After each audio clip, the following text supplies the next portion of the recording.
আমরা সবাই কবিগুরু রবীন্দ্রনাথ ঠাকুরকে চিনি। তিনি আমাদেরকে অসংখ্য অসংখ্য জ্ঞান দান করেছেন, যে জ্ঞান বলতে গেলে ঈশ্বর প্রদত্ত।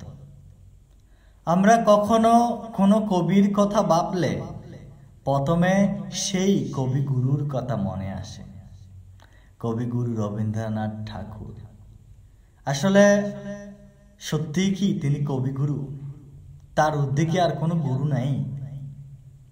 আপনি হয়তো জানেন না, আমাদের সনাতন সমাজে বেদে উল্লেখিত রয়েছে সমস্ত কবিদের মধ্যেও একজন কবি রয়েছে, যিনি অসুরদের গুরু, কিন্তু তিনি কবিরও গুরু। আমি যার কথা বলছি নিশ্চয়ই ইঙ্গিত পেয়ে গেছেন। জানি বর্তমান সনাতনী সমাজ আগের মতো নেই।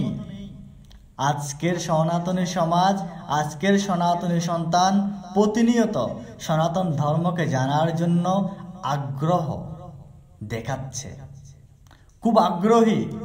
তাই সনাতন সমাজে যে কবি গুরুর কথা বলা হয়েছে তাকে ইঙ্গিত করার সাথে সাথেই আপনারা বুঝে গেছেন।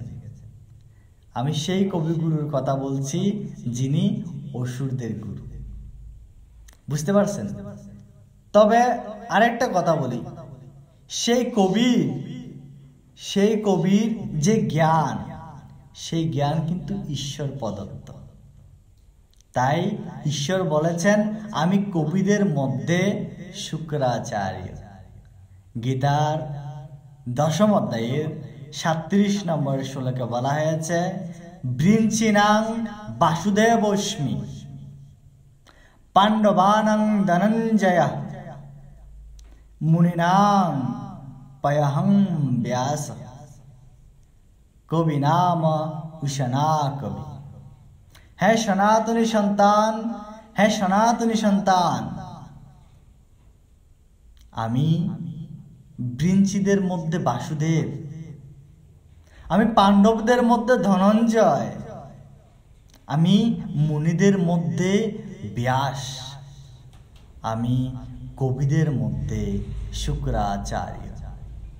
হে সনাতনী সন্তানগণ, ঈশ্বরের মহিমা অপরম্পার। আমরা জানি, জানার প্রয়াস করি না। তাই হে সন্তান, হে সনাতনী সন্তানগণ,